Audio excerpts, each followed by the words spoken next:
प्रहलाद जी ने कहा ये उस समय की बात है जब हमारे पिताजी तपस्या करने के लिए मंदराचल पर्वत पर चले गए, तब बड़े बड़े लोकपालों सहित इंद्र ने दानवों से युद्ध किया, क्योंकि हिरण्यकश्यप तपस्या में था, और परास्त कर दिया दानवों को।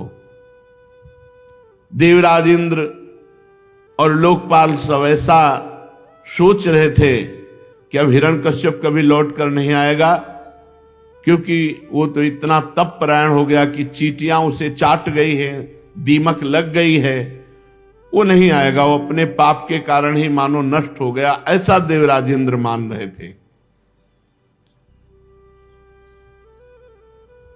देवताओं की बढ़ती हुई शक्ति देख करके दैत्य लोग भाग पड़े, अपने अपने सब निवास स्थान छोड़ करके छुप गए जाकर।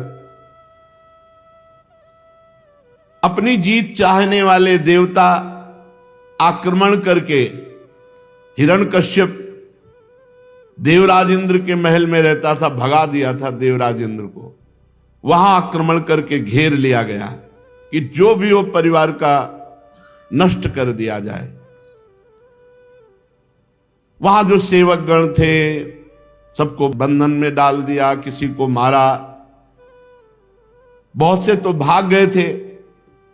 और प्रहलाद जी उस समय गर्भ में थे और कयाधु गर्भवती थी, वो भाग भी नहीं सकती थी, बंधन में उनको भी डाल दिया गया, कयाधु को बांध लिया गया। देवराज इंद्र का मारना नहीं, क्योंकि इसका क्या अपराध है? एक तो स्त्री, दूसरे गर्भवती, हम देवता हैं, ऐसा अपराध नहीं कर सकते। बांध लो इसको और ले चलो इसे। इसके गर्भ में हिरण्यकश्यप का अत्यंत प्रभावशाली वीर्य है। जब ये गर्भ प्रकट होगा तब इसे मार देंगे और कयाधु को छोड़ देंगे। बंधन में डाल दिया गया, कयाधु जी को बांधकर देवराज इंद्र ले जा रहा है। रास्ते में देवर्षि नारद जी मिल गए और देवराज इंद्र से कहा, रुको, तुम्हें पता है तुम जिस गर्भ को मारने की बात कहते हो काल की भी सामर्थ्य नहीं कि मार सके, क्योंकि इसके गर्भ में भगवान का साक्षात परम प्रेमी महाभागवत प्रहलाद है। देवराज इंद्र, इस निष्पाप महात्मा का तुम बाल बाका भी नहीं कर सकते। तुम्हारे में किसी भी लोकपाल की सामर्थ्य नहीं कि इस बालक की हानि पहुंचा सके। क्यों? क्योंकि भगवान का महान भक्त है। देवर्षि नारद जी की बात सुन करके प्रणाम किया कयाधु को देवराज इंद्र ने, और कहा कि मैं इस गर्भस्थ भगवत भक्ति की महिमा को नहीं जानता था। हम तो ये समझ रहे थे कि पापी हिरण्यकश्यप का ये वीर है, कोई पापात्मा ही होगा, तो जन्म लेते ही इसे मार डालेंगे, लेकिन ये भगवान का भक्त है, इसलिए मैं गर्भस्थ भक्त को प्रणाम करता हूं। और 4 प्रदक्षिणा की कयाधु को, जहां बंधन में डाले था, बंधन मुक्त किया, प्रणाम किया, 4 प्रदक्षिणा की, फिर प्रणाम किया। क्यों? क्योंकि इसके गर्भ में भगवान का भक्त है, ऐसा मानकर छोड़ दिया। देवता लोग चले गए। देवर्षि नारद जी कयाधु जी को अपने आश्रम पर लिवा लाए और कहा, बेटा तुम बिल्कुल निर्भय होकर इस आश्रम में रहो, जब तुम्हारा पति लौट आएगा तपस्या से तब हम तुम्हें पुनः उसके समीप पहुंचा देंगे। जैसे अपने पिता के यहां रहा जाता है, ऐसे कयाधु जी निर्भय होकर देवर्षि नारद जी के आश्रम पे रहे। मैं गर्भ में था, प्रहलाद जी अपने मित्रों से बता रहे। देवर्षि नारद जी बैठ करके भागवती को उपदेश करते और लक्ष्य रखते मेरा, तो मैं गर्भ में ही सीख गया था। देखो, गर्भस्थ शिशु पर बड़ा प्रभाव पड़ता है। यदि आप संसारिक बातें, गंदा भोजन अपवित्र पाएंगे, अपवित्र बातें करेंगे, अपवित्र क्रियाएं करेंगे, तो सब बालक पर प्रभाव पड़ता है। जिस दिन से गर्भस्थ शिशु हो जाए उस दिन से माता पिता को ब्रह्मचर्य रहना चाहिए, सात्विक भोजन पाना चाहिए, नाम कीर्तन, नाम जप और भगवत कथा वार्ता करनी चाहिए। ये जो व्यभिचार प्रवृत्ति से युक्त जन है तो बालक में गंदे संस्कार और उनके शरीर के अंगों पर गलत प्रभाव पड़ता है।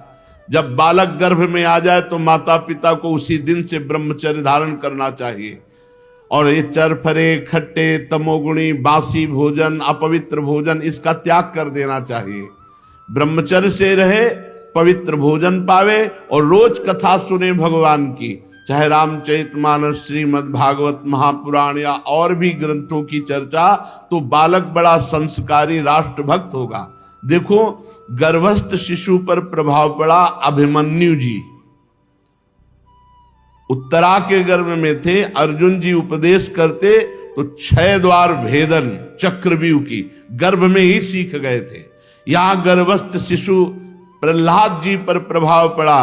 रोज नारद जी भगवान की महिमा, भगवान की भक्ति, भगवान की कृपा की चर्चा करते। ऐसा लगता कयाधु को सुना रहे, पर लक्ष्य था प्रहलाद जी। तो गर्भ में ही प्रहलाद जी भगवान की महाप्रेममयी भक्ति से युक्त हो गए थे। देवर्षि नारद जी बड़े दयालु, सर्वसमर्थ महात्मा हैं। प्रहलाद जी कह रहे, उन्होंने मेरी मां को भागवत धर्म का रहस्य, विशुद्ध ज्ञान दोनों का उपदेश किया और दृष्टि मेरे पे थी, इसलिए गर्भ में ही महाभागवत बन गए प्रहलाद जी। भागवत धर्म का और तत्व ज्ञान दोनों गर्भ में महाभागवत बन गए। बोले, बहुत समय बीत जाने के कारण मेरी माता को तो कुछ स्मृति नहीं रही, पर गुरुदेव नारद जी की कृपा के प्रसाद से मेरे में कभी विस्मृति ही नहीं हुई। तत्व ज्ञान और भागवत धर्म दोनों रहस्य हैं और इन दोनों के ज्ञाता है श्री प्रहलाद जी, क्योंकि देवर्षि नारद जी ने गर्भ में ही उपदेश दे दिया। हे दैत्य बालको, यदि तुम लोग मेरी इस बात पर श्रद्धा करो तो वो ज्ञान तुमको भी हो सकता है। जिस भक्ति ज्ञान के प्रभाव से मुझे बार बार मारा जाता है लेकिन मेरा एक बाल भी बांका नहीं होता, वही तुमको भी प्राप्त हो सकता है। क्योंकि चाहे स्त्री हो या पुरुष हो, बालक हो या वृद्ध हो, जो भगवान श्री हरि का आश्रय लेकर भजन करेगा वो निर्भय, निश्चिंत, निशोक, संशय रहित, विपरीत भावना का त्याग ये हो जाएगा। जैसे वृक्षों में फूल लगते हैं, फिर फल लगते हैं, फिर वो बढ़ते हैं, फिर वो पकते हैं, फिर वो नष्ट हो जाते हैं, वैसे ही जन्म गर्भ में, फिर गर्भ की अस्तित्व की वृद्धि होना, फिर शरीर रूप धारण करना, फिर मां के गर्भ से बाहर निकलना, फिर बाल्यावस्था, फिर यौवन अवस्था, वृद्धावस्था, फिर मृत्यु, ये बार बार चक्र चलता रहता है। हे मित्रों, जिसे आत्मज्ञान नहीं है वो इस चक्र में बार बार जन्मता मरता रहेगा। ये शरीर का है जन्मना मरना। जैसे फूल लगना, फल बनना, फिर बढ़ना, फिर पकना, फिर नष्ट हो जाना, ऐसे ही ये गर्भ रहना, गर्भ से बाहर आना, बालक, जवानी, बुढ़ापा, मृत्यु, ये शरीर के लक्षण है, आत्मा के नहीं है। आत्मा नित्य है, शरीर अनित्य है। आत्मा अविनाशी है, शरीर विनाशी है। आत्मा शुद्ध है, शरीर अशुद्ध है। आत्मा एक है, शरीर अनेक है। स्थूल शरीर, सूक्ष्म शरीर, कारण शरीर। आत्मा आश्रय है, शरीर आश्रित है। आत्मा निर्विकार है, शरीर विकारी है। आत्मा स्वयं प्रकाश है, शरीर उससे प्रकाशित है। आत्मा सबका कारण है, सबका कारण है, शरीर क्रिया है। आत्मा व्यापक है, शरीर प्रकट दिखाई देता है। आत्मा असंग है, शरीर आसक्त है। आत्मा आवरण रहित है, शरीर मल विक्षेप आवरण से युक्त है। इस आत्म स्वरूप को समझो। जो आत्म तत्व को जान जाता है वो जन्म मृत्यु के चक्कर से मुक्त हो जाता है। ये जो हमारा जन्म मरण हो रहा है इसका कारण है आत्म स्वरूप को भूलकर शरीर को मैं मान लेना और शरीर के संबंधियों को मेरे मान लेना। यही हमारे जन्म मरण का हेतु है। हे मित्रों, जिस प्रकार स्वर्ण की खान में पत्थर आदि मिले होते हैं, पर पद्धति से वो पत्थरों में से स्वर्ण निकाल लेता है। जिस प्रकार दूध में घी है, पद्धति से दूध में से घी निकाल लिया जाता है, वैसे ही पद्धति से आत्मबोध होता है। आत्मबोध प्राप्त करने के लिए साधन चतुष्टय अत्यंत आवश्यक है। विवेक, सत असत का निर्णय करने वाले को विवेक कहते हैं। वैराग्य, लोक परलोक के भोगों से वैराग्य। शम, इंद्रिय विजयी। दम, मन का दमन करने वाला। तितिक्षा, हर कष्ट, हर अपमान, हर द्वंद्व सहने वाला। उपरति, लोक परलोक के भोगों में बिल्कुल कोई भी रुचि नहीं, भोग बुद्धि ही नहीं। शम, दम, तितिक्षा, उपरति। श्रद्धा, शास्त्र और गुरु के वचनों में यथावत श्रद्धा। समाधान, चित्त का अपने लक्ष्य में स्थित हो जाना। मुमुक्षता, मैं मुक्त होना चाहता हूं। ये साधन चतुष्टय और षट संपत्ति जिसके जीवन में होती है वही आत्मज्ञान प्राप्त करता है। और कुछ समझ में ना आवे, राधा राधा राधा राधा राधा सब कुछ प्राप्त हो जाएगा। देख लेना, निरंतर नाम जप करो, सब कुछ प्राप्त हो जाएगा। अरे राम राम नहीं कह पाए, मरा मरा शुरू किया तो ब्रह्म ऋषि हो गए। भाई, तुम राधा राधा जानबूझ करके भाव से जपोगे, तुम्हें ब्रह्म ज्ञान नहीं हो जाएगा, तुम्हें संसार से वैराग्य नहीं हो जाएगा, तुम सहनशील नहीं बनोगे, तुम में तितिक्षा नहीं आ जाएगी, तुम्हारे चित्त का समाधान नहीं हो, सब हो जाएगा। जो आत्मज्ञान प्राप्त कर लेता है वो ब्रह्म पदवी को प्राप्त हो जाता है।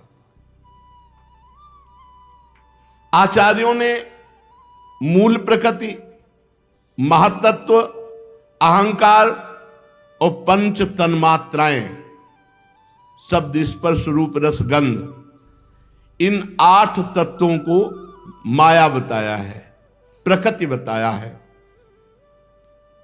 3 गुण प्रकृति के हैं, सतोगुण, रजोगुण, तमोगुण।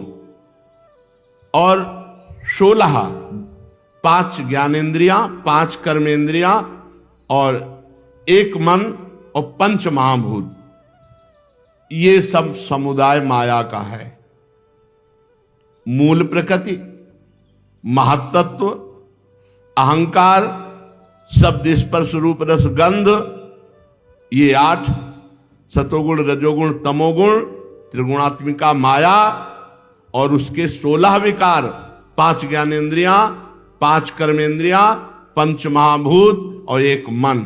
ये है पूरा समुदाय जिसमें हम फंस गए। इन सबको प्रकाशित करने वाला आपका स्वरूप है आत्मा, आपका स्वरूप है, आप हैं वो। इस माया के समुदाय से 3 देह बन गए, स्थूल देह, सूक्ष्म देह और कारण देह। और इसी देह में अपना मैंपन हो गया, यही हमारी दुर्गति का कारण हो गया। चाहे वो स्थावर हो चाहे जंगम हो, इसी में ममता होने के कारण दुर्गति हो गई।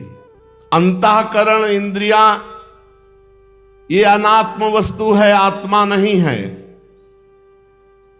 जब गुरु कृपा से भजन करोगे और विवेक ज्ञान जागृत होगा, तब यह अनुभव होता है कि मैं आत्मस्वरूप हूं, मैं देह नहीं हूं।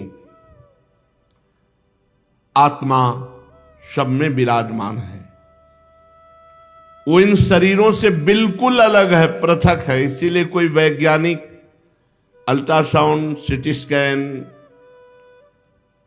एक्सरे आदि से नहीं निकाल सकता कि अरे सूक्ष्म शरीर को नहीं निकाल सकता, मन बुद्धि चित्त अहंकार को, फिर कारण स्वभाव और फिर सबसे परे आत्म तत्व। एक आए थे साधक को, पूछ रहे थे कि जब इस शरीर में आत्मा है तो कहां है? बस इतने जान गए तो जीवन मुक्त हो गए ना। आत्मा है तो कहा है, मैं ढूंढना चाहता हूं, मैं पाना चाहता हूं। किसको? बोले आत्मा को। कभी नहीं मिलेगी। क्यों? क्योंकि वो तुम हो, वो तुम हो, जिसे खोजना चाहते हो वो तुम हो। तो तुम जो नहीं हो उससे पहले अलग हो। तुम शरीर नहीं हो, इंद्रियां नहीं हो, इंद्रियों का विलास नहीं हो, मन नहीं हो, मन का विलास नहीं हो। हटो इससे। इसी से हटने की वृत्ति को तो साधना कहते हैं। और जब आप हटोगे तो अपने आप से अपने आप का अनुभव हो जाता है। प्रहलाद जी कह रहे हैं, मित्रों शुद्ध बुद्धि से धीरे धीरे इन शरीरों से राग हटावे और इन शरीरों की उत्पत्ति, स्थिति और विनाश का चिंतन करे कि मरेगा शरीर, नष्ट होगा। इस उतावली न करे तो इससे क्या होगा, धीरे धीरे तुम्हारा शरीर राग नष्ट होगा। कोई भी कार्य करे धीरे धीरे आराम से करे, उतावलापन करे। आज ही हम कसम खाते हैं ऐसा नहीं करेंगे तो कोई तुम भीष्म प्रतिज्ञा निर्वाह करने वाले थोड़ी हो। महीना 15 दिन, 2 दिन, 4 दिन, 10 दिन फिर फिसल जाओगे। धीरे धीरे क्रमशः धीरे धीरे विषयों का त्याग करे और जिनका त्याग कर दे दोबारा जीवन में उनका कभी प्रयोग न करे। ये जागृत, स्वप्न और सुषुप्ति, ये 3 बुद्धि की वृत्तियां हैं, हमारी नहीं। नाम जागृत, नाम स्वप्न, नाम सुषुप्ति। कल एक पूछ रहे थे कि स्वप्न में ऐसा ऐसा, उसका मतलब क्या होता है? स्वप्न में ये आता है, वो आता है। तो ये स्वप्न विचारों के वालों के पास जाओ तो तुम्हें कुछ मिल जाएगा समझने को, हमारे पास तो नहीं मिलेगा। क्योंकि हम जागृत की सत्ता नहीं मानते तो स्वप्न की क्या सत्ता माने। जागृत, स्वप्न, सुषुप्ति ये तीनों बुद्धि की अवस्थाएं, आत्मा की नहीं। बोले स्वप्न में वो ऐसा ऐसा, अरे सब मन का नाटक है। वही महात्मा बन जाएगा, वही गुरु बन जाएगा, वही भगवान बन जाएगा। मन के सिवा स्वप्न में कुछ नहीं है। कभी कभी पवित्र अंतःकरण में भागवतिक संकेत उसी मन, अरे मन इंद्रियाणाम मनश्चास्मि, मन कौन है? बोले इंद्रियों में मन मैं हूं, भगवान श्री कृष्ण कह रहे हैं। अपवित्र है इसलिए समझ नहीं पा रहे, पवित्र हो गए तो भगवत स्वरूप हो गया। बोले स्वप्न में हमारे अमुक महात्मा, वही मन है। बोले वो महात्मा नहीं था, अरे मन ही तो परमात्मा है। इंद्रियाणाम मनश्चास्मि में कोई भी रूप धारण कर सकता है। जागृत, स्वप्न, सुषुप्ति ये मेरी अवस्थाएं नहीं है, ये बुद्धि की अवस्था है। और बुद्धि से अनुभव में आने वाला जो तत्व नहीं है वही परमात्मा, वही मेरा स्वरूप है। जैसे गंध से उसके आश्रय वायु का ज्ञान होता है। वायु गंध का वहन करती है, लेकिन गंध वायु का गुण नहीं है, गंध पृथ्वी का गुण है और वायु वहन करती है। वैसे ही ये 3 अवस्थाएं, जागृत, स्वप्न, सुषुप्ति, ये बुद्धि की है, ये बदलने वाली बुद्धि की है। आत्मा इनका साक्षी है, ये आत्मा की नहीं, न जागृत, न स्वप्न, न सुषुप्ति। जो तीनों में समान साक्षी भाव से रहता है वही ज्ञानी है। जागृत में जितनी भी चेष्टाएं हो रही स्थूल शरीर से हो रही, और चेष्टाएं कराने वाला सतोगुण, रजोगुण, तमोगुण है। गुणानुगुण वर्तन्ते मनुष्या पार्थ सर्वसा। और जो स्वप्न है वो एक मन जो निद्रा में नहीं डूबा, वो प्रपंच रच देता है, अच्छा बुरा जैसा, सुखद दुखद। और जो सुषुप्ति है उसमें बुद्धि भी लीन हो जाती है, गाढ़ सुषुप्ति में बुद्धि भी लीन। लेकिन मैं सोया, ये बोध किसको रहा? वो आत्मा साक्षी ये अनुभव कराता है, आज मैंने ये किया, आज मैंने ये खाया पिया, आज मैं सोया, आज मैंने स्वप्न देखा। तो ये भ्रम से वो मान रहा है, लेकिन यहां संकेत मिलता है कि वो साक्षी तीनों में जग रहा था, जागृत में भी, स्वप्न में भी और सुषुप्ति में भी। गुणों और कर्मों के कारण होने वाले जन्म मृत्यु का ये चक्र आत्मा को शरीर आसक्ति के कारण प्राप्त होता है। खास बात, ये शरीरासक्ति के कारण दुर्गति हो रही है। ये अज्ञान मूलक बिल्कुल मिथ्या है। जैसे स्वप्न का शरीर मिथ्या है, पर स्वप्न में चाकू मारी जा रही तो दुख का अनुभव होगा। कब तक? जब तक जगोगे नहीं। जग जाओगे, न चाकू न मारने वाला, न कोई कटने वाला कोई शरीर का अंग। बढ़िया सैया में सोया हुआ है, पर स्वप्न में उसे दिखाई दे रहा है कि हमारे शरीर को कोई काट रहा है। ना शरीर कट रहा है, ना कोई काटने वाला है, ना कोई पीड़ा है, पर पूरी पीड़ा हो रही है। ये जब तक जगेगा नहीं तब तक पीड़ा नहीं मिटेगी। ऐसे ही इस जागृत अवस्था में देहाभिमान के कारण ये सुख दुख मान अपमान, जब तक ज्ञान में जगोगे नहीं तब तक ये दुख दूर होने वाला नहीं। इसलिए मित्रों, प्रहलाद जी कह रहे, तुम लोगों को सबसे पहले इन गुणों के अनुसार होने वाले कर्मों के बीज को नष्ट कर देना चाहिए। ये शरीर तुम नहीं हो, तुम्हारे द्वारा कर्म नहीं हो रहे, केवल तुम अहंकार करते हो, इसलिए तुम्हें भोगना पड़ता है। ये यंत्रारूढ़ानिमम मायया, सतोगुण रजोगुण तमोगुण से गुण प्रेरित करते हुए अंतःकरण में कर्म करवा रहे हैं। पर आप कर्ता भाव से हो गए, इसलिए आपको अवश्य में भोक्तव्यम कृतम कर्म शुभाशुभम, फिर आपको भोगना पड़ेगा। जो शरीर राग मिटा देता है, कर्मों का कर्ता भाव मिटा देता है, भोक्ता भाव मिटा देता है, तो इसे ही योग कहते हैं। दूसरे शब्दों में इसे ही भगवत प्राप्ति कहते हैं, इसे ही परमात्मा से मिलन कहते हैं। यूं तो इन त्रिगुणात्मक कर्मों की जड़ उखाड़ फेंकने के लिए, बुद्धि वृत्तियों का प्रवाह बंद कर देने के लिए वेदों में, शास्त्रों में, पुराणों में बहुत से साधन बताए गए हैं। पर सर्वश्रेष्ठ साधन है भगवान श्री हरि का स्मरण, नाम जप, उनकी सेवा। पकड़ लो। प्रहलाद जी कह रहे हैं, यूं तो माया से मुक्त होने के लिए शास्त्रों साधन बताए गए, पर बहुत सरल, सर्वश्रेष्ठ, निर्भय, भय शून्य मार्ग है। भय शून्य इसलिए कि इसमें करो सदा तिनकै रखवारी, जिम बालक राखे महतारी। इसमें भगवान का पूर्ण सहारा है और वो रक्षा करते हैं। क्या? खूब नाम जप करो और सर्वशक्तिमान भगवान की सेवा, उनका आश्रय, उनके लीला गुणों का श्रवण। इससे शुद्ध होकर बुद्धि आत्म स्वरूप का बोध हो जाता है। बुद्धि शुद्ध हुई तो जैसे दर्पण साफ हुआ तो अपना प्रतिबिंब दिखने लगा, ऐसे अनुभव होता है आत्म स्वरूप का। बुद्धि वो ऐसी प्रवीण ज्ञानमयी हो जाती है, ज्ञान नेत्र प्रकाशित हो जाते हैं, उन्हीं नेत्रों से आत्मस्वरूप का बोध होता है। ये कैसे किया जाए कि हमारा निरंतर भजन बने, हरिचरण आश्रय दृढ़ हो जाए, बुद्धि शुद्ध हो जाए? तो कह रहे, गुरु शुश्रूषया भक्त्या सर्वलब्धार्पणेन च संगेन साधु भक्तानामीश्वराराधनेन च श्रद्धया तत्कथायां च कीर्तनैर्गुण कर्मणां तत्पादाम्बुरुहध्यानात् तल्लिंगेक्षार्हणादिभिः।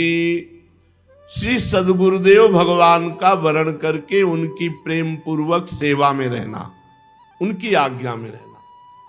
जीवन मुक्त होने के लिए, आत्मबोध प्राप्त करने के लिए, भगवत मिलन के लिए क्या करना चाहिए?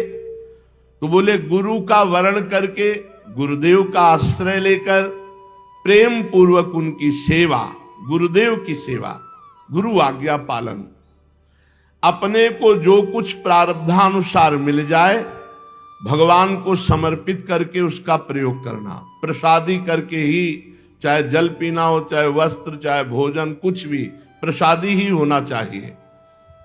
भगवत प्रेमी महात्माओं का सत्संग नित्य सुनना चाहिए, नित्य सत्संग, और भगवान की आराधना में भगवान की कथा वार्ता सुनना, भगवान के गुणों का गायन करना, भगवान के नाम कीर्तन करना, भगवान का नाम जप करना, इस साधनों का अनुष्ठान करते करते हृदय पवित्र हो जाता है, भगवान में प्रीति हो जाती है और भगवान की कृपा से तत्व ज्ञान हो जाता है। सर्वशक्तिमान भगवान श्री हरि समस्त प्राणियों में विराजमान है। ऐसे साधन करते करते तुम्हें अनुभव होने लगेगा सब में भगवान विराजमान है। सबका सम्मान करो, किसी का भी अपमान मत करो, सब में भगवान विराजमान है। उपासक एव निर्जित षड्वर्गैः क्रियते भक्तिरीश्वरे वासुदेवे भगवती यया संलभते रतिम। काम, क्रोध, लोभ, मोह, मद, मत्सर, ये 6 भारी शत्रु हैं। एवं निर्जित षड्वर्गैः क्रियते भक्तिरीश्वरे। 6 शत्रुओं पर विजय प्राप्त जब तक नहीं होती तब तक न वो ज्ञानी है और न भक्त है। षड विकार जित अनघ अकामा। निष्कामता आ गई, निष्पाप हो गया, 6 शत्रुओं पर विजय प्राप्त कर ली, भगवान हृदय में प्रकाशित हो गए। काम, क्रोध, मद, मान, न मोहा, लोभ न क्षोभ, राग नहीं द्रोहा। जिनके कपट दंभ नहीं माया, तिनके हृदय बसहु रघुराया। श्री प्रहलाद जी महाराज कहे, हरि सर्वेषु भूतेषु भगवानास्त ईश्वरः इति भूतानि मनसा कामस्तै साधु मानयेत्। जो सब में भगवान विराजमान देख रहा है वही साधु है। जो काम, क्रोध, लोभ, मोह, मद, मत्सर, इन पर विजय प्राप्त कर लिया वही साधु है। जो भगवान की भक्ति में मगन रहता है, खूब नाम जप करता है, वो इन दोषों पर विजय प्राप्त कर लेता है। उसे वासुदेवे भगवती यया संलभते रतिम। भगवान श्री कृष्ण में अनन्य भक्ति, प्रेममयी भक्ति, प्रेममयी अवस्था प्राप्त हो जाती है। किनको? जो गुरु का आश्रय लेकर उनकी प्रेम पूर्वक सेवा करते हैं, अपने को जो कुछ मिल जाए सब भगवत प्रसादी करके भगवान को अर्पित करके प्रयोग करते हैं। भगवत प्रेमी महात्माओं का रोज सत्संग करते हैं। भगवान की आराधना में भगवान की लीला कथा सुनना, गुण कीर्तन करना, नाम कीर्तन करना, नाम जप करना, सब में भगवान का दर्शन करना और 6 विकारों पर विजय प्राप्त कर लेना, इससे भगवान के चरणों में अनन्य प्रेममयी स्थिति प्राप्त होती है। जब भगवान के लीला चरित्रों का गायन करते हुए ऐसा उद्रेक हो कि आंखों में आंसू आ जाए, कंठ अवरुद्ध हो जाए, रोम रोम पुलकित हो जाए, संकोच छोड़कर जोर जोर से भगवान के नाम को चिल्ला चिल्ला कर गाना, नाचने लगना, वो ग्रहग्रस्त पागल की तरह कभी हंसता है, कभी रोता है, कभी नाचता है, कभी भगवान के भावना में लोगों के चरणों की वंदना करता है, भगवान में तन्मय हो जाता है, बार बार लंबी सांस खींचता हुआ हे हरि, हे गोविंद, हे जगतपते, हे नारायण ऐसा पुकारने लगता है। तो भक्ति योग के महान प्रभाव से उसके सारे कर्म बंधन छिन्न भिन्न हो जाते हैं और वो भगवत स्वरूप हो जाता है। जन्म मृत्यु कराने वाले कर्म बीज भस्म हो जाते हैं, वो जीवन मुक्त हो गया, भगवान को प्राप्त कर लिया। निशम्य कर्माणि गुणान तुल्यान वीर्याणि लीला तनुभिः कृतानि यदाति हर्षोत्पुलकाश्रुगद्गदम् प्रोत्कण्ठ उद्गायति रोति नृत्यति यदा ग्रहग्रस्तैः क्वचिद् सत्या क्रन्दते ध्यायति वन्दते जनम् मुहुः वक्ति हरे जगत्पते नारायणेत्यात्ममतिर्गतत्रपः तदा पुमान्मुक्त समस्त बंधनस् तद्भाव भावानुकृताशयाकृतिः निर्दग्ध बीजानुसयो महीयसा भक्ति प्रयोगेण समेत्य धोक्षजम। आहा, कभी कभी भाव में भर कर वो रोक रोक कर पुकार, हे गोविंद, हे कृष्ण, हे जगतपते, हे हरि। ऐसे महान भक्ति योग के प्रभाव से उसके जन्म मृत्यु कराने वाले सारे कर्म बीज भस्म हो जाते हैं और वो जीवन मुक्त महापुरुष भगवत प्राप्त हो जाता है।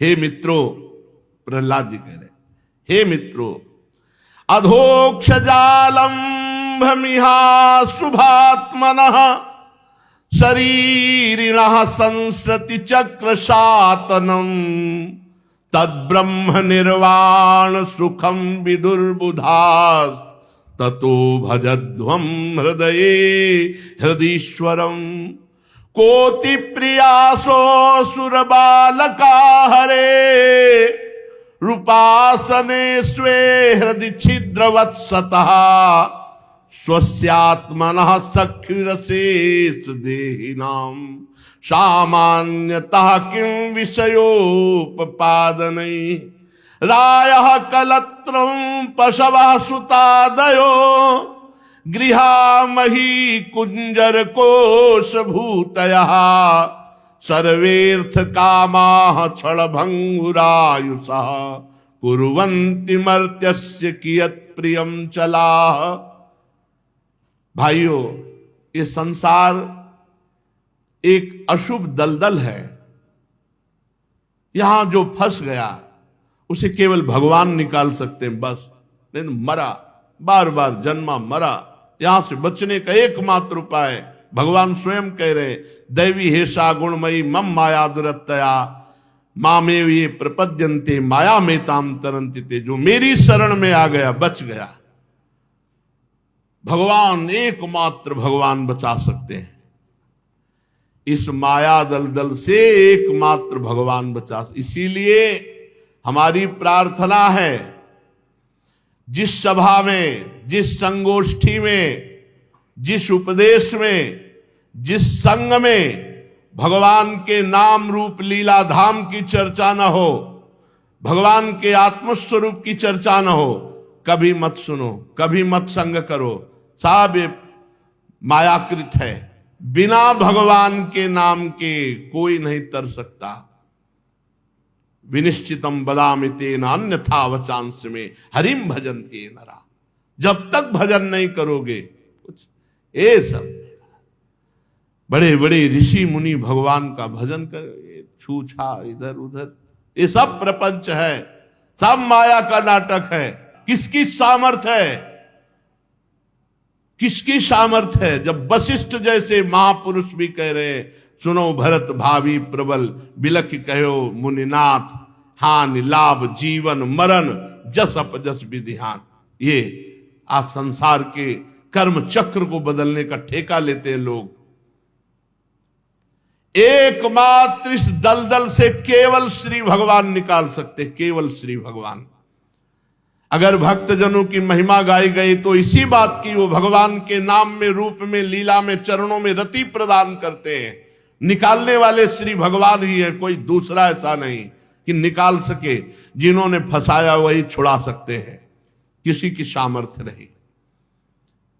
इसलिए हे मित्रों, प्रहलाद जी कह रहे हैं, इस संसार चक्र को मिटा देने वाले श्री भगवान का आश्रय लो और उनका भजन करो। तुम लोग अपने हृदय में ही देखो, हृदयेश्वर भगवान बैठे हुए हैं, उन्हीं का भजन करो। असुर कुमारों, अपने हृदय में ही आकाश के समान नित्य विराजमान भगवान का भजन करने में कौन सा परिश्रम की बात है? कौन सा रुपया खर्चा हो रहा है? राधा राधा कृष्ण कृष्ण हरि हरि कहने में क्या परेशानी हो रही? लेकिन पापवंत कर सहज स्वभाव, भजन मूर्ति भावन काओ, जो पे दुष्ट हृदय सोई होई, मोरे सन्मुख आओ की सोई। ये पाप आचरण बन गए, भजन में रुचि नहीं होती, नाम जप नहीं कर सकते, नौटंकी नाटक में बड़ा विश्वास है। अरे विश्वास कीजिए, आप धैर्य पूर्वक समझिए। भगवान धन्वंतरी रूप लेकर के आयुर्वेद का प्रकाश किया, रोगों की निवृत्ति के लिए औषधि रूपी प्रायश्चित है। बड़े बड़े रोग हैं तो डॉक्टर हैं, औषधियां हैं। मंत्रानुष्ठान स्वयं करके, सकामता पूर्वक मंत्रानुष्ठान करके कुछ मात्रा में अपने प्रारब्ध को, वो भी जो हल्का है, उसे दबाया जा सकता है। प्रबल प्रारब्ध को कोई तपस्या के द्वारा भी नहीं रोक सकता।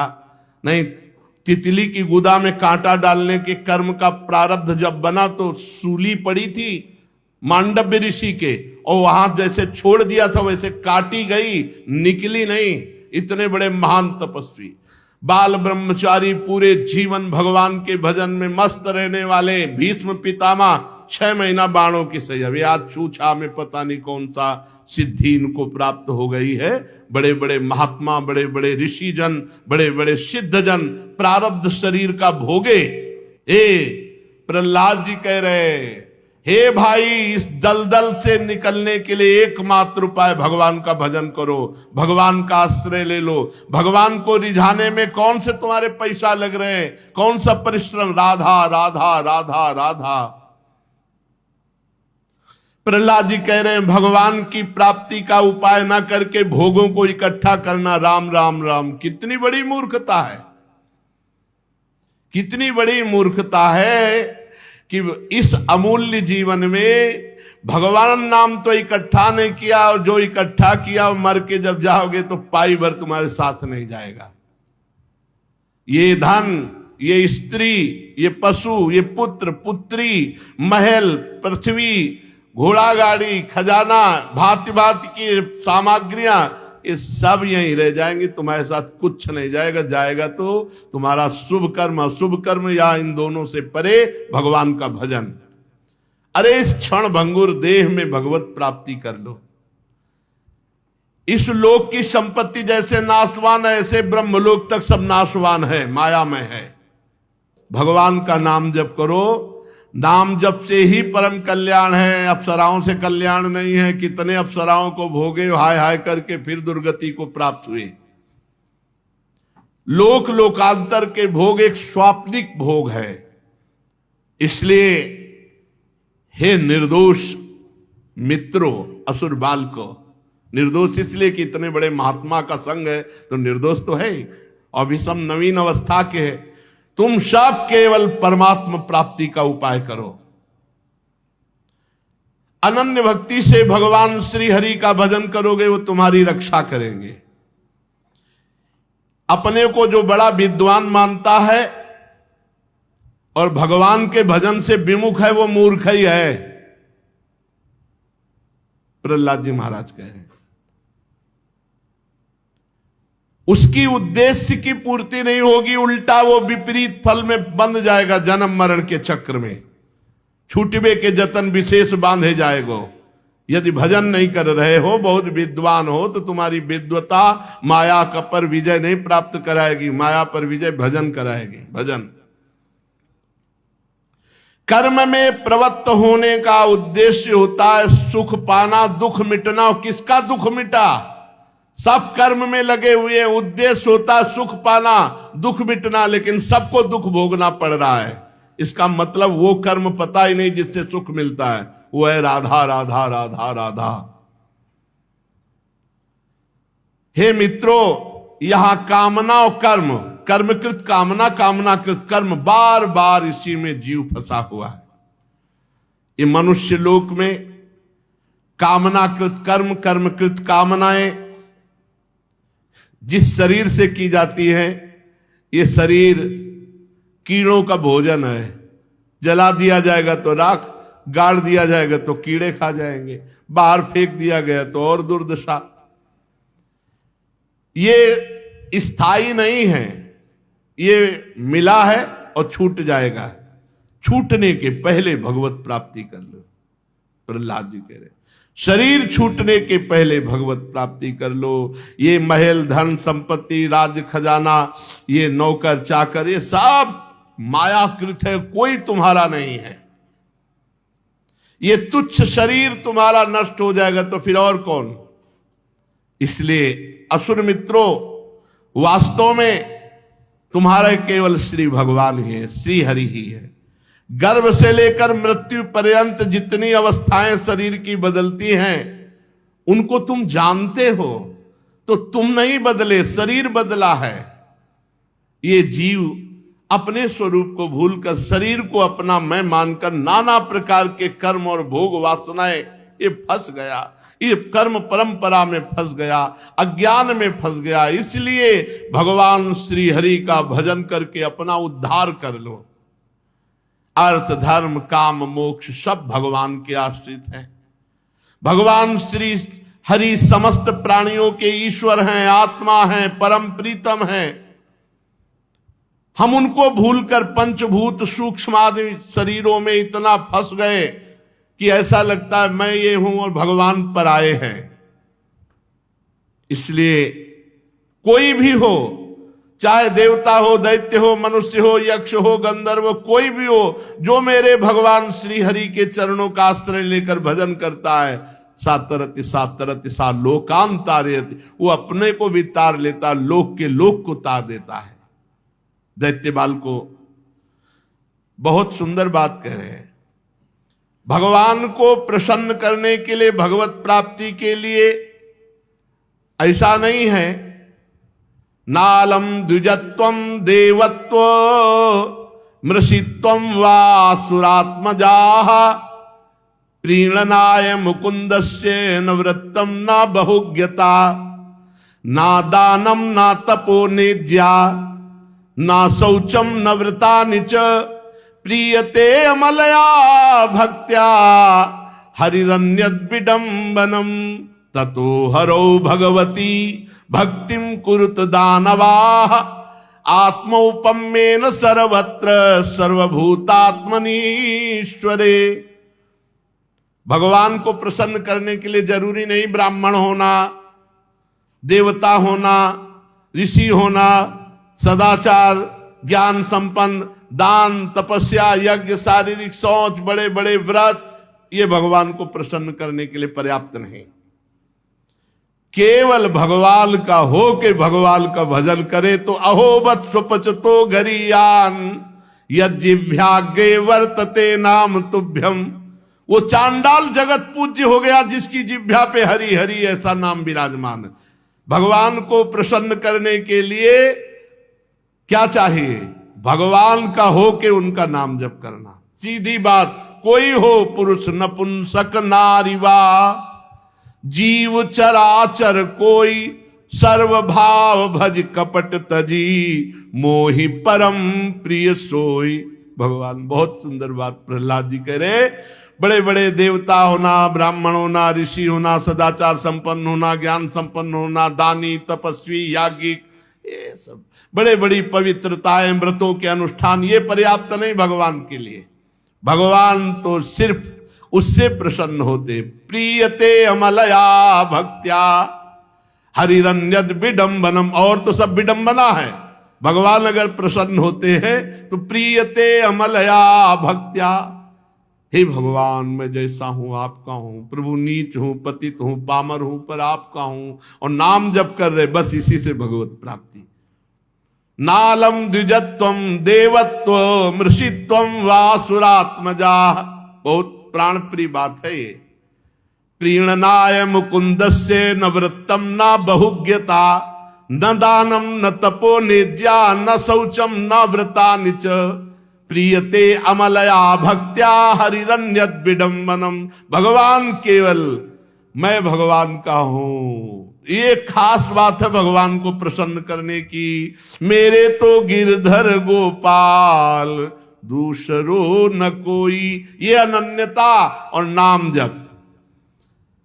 प्रीते अमलया भक्त्या हरिरन्यद विडंबनम। भगवान केवल प्रेम भक्ति से, निष्काम भक्ति से, अपनेपन से प्रसन्न हो जाते हैं। भगवान से अपनापन करो, निरंतर नाम जप करो। दीन बंधु प्रभु बड़े कृपालु हैं, सारे अपराधों को क्षमा करके ये जन्म हमारा आखिरी जन्म हो जाएगा। अब हम कर्म बंधन से नहीं जन्मेंगे, अगर जन्म भी होगा तो भगवान की तरफ से आएंगे, भगवान का यश गाएंगे, भगवान की भक्ति में उन्मत्त रहेंगे और लोक के लोक को भक्ति में युक्त कर देंगे। मम भक्ति युक्तो भुवनम पुनात्। शेष चर्चा आगे। श्री राधा वल्लभ लाल की।